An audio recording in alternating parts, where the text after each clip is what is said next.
नमस्कार दोस्तों, मेरा नाम है अजीत सिंह और पैसा बाजार हब में आप सभी का स्वागत है।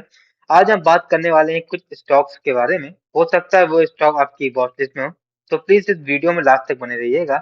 हमारी सीरीज का नाम है टॉप स्टॉक्स टू वॉच। सबसे पहले बात करेंगे महिंद्रा एंड महिंद्रा की। तो एक इन्हें एक्सपोर्ट ऑर्डर मिला है। इन्होंने सिक्योर किया 35,000 स्कॉर्पियो पिकअप इन्हें भेजने हैं इंडोनेशिया। सेगमेंट की बात करें तो लाइट कॉमर्शियल व्हीकल एलसीवी का है। इसका इम्पैक्ट क्या होगा? स्ट्रॉन्ग बूस्ट मिलेगा कंपनी के एक्सपोर्ट वॉल्यूम में और इंटरनेशनल प्रेजेंस भी बढ़ेगी कंपनी की।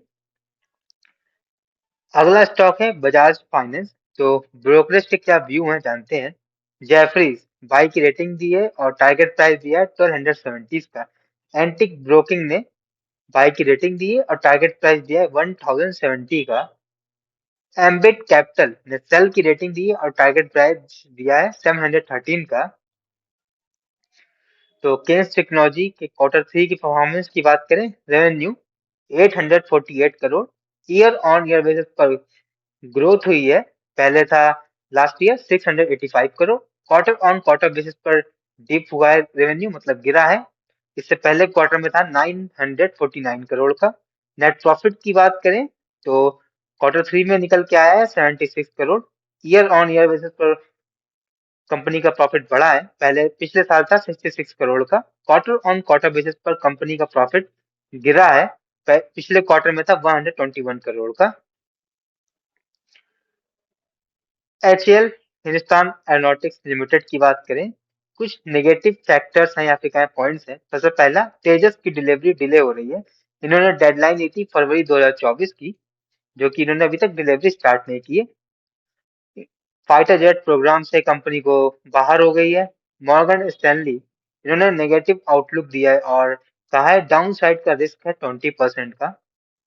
इनका कंपटीशन बढ़ता जा रहा है। अडानी ग्रुप ने एंट्री की है हेलीकॉप्टर सेक्टर में, जिसकी वजह से एचएएल की मोनोपोली को थोड़ा सा खतरा है। सेंटीमेंट की बात करें तो स्टॉक अंडर प्रेशर चल रहा है, जिसकी वजह से। अब हम बात करेंगे टाटा मोटर्स की, कमर्शियल व्हीकल की।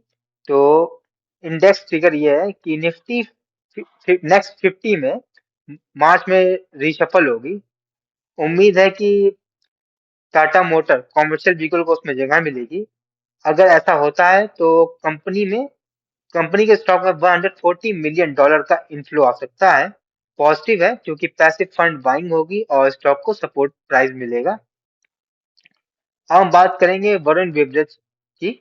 स्टॉक परफॉर्मेंस की बात करें, अपने 52 वीक हाई से 25% डाउन है। अपने ऑल टाइम हाई से 30% डाउन है। ग्रोथ स्लोडाउन की बात करें, पिछले 5 साल का रेवेन्यू देखें तो 27% सीएजीआर से बढ़ा है। लेकिन इस साल का रेवेन्यू देखें तो 8% की ग्रोथ हुई है और प्रॉफिट में 15% की ग्रोथ हुई है। तो पिछले साल के डेटा पिछले 5 साल के एवरेज से तो बहुत ही कम। ऐसा क्यों हो रहा है? क्योंकि कैंपा कोला मार्केट में आ गई है और इसलिए कंपनी क्या कर रही है? एक्सपेंशन फोकस कर रही है। कहाँ पर? साउथ अफ्रीका में।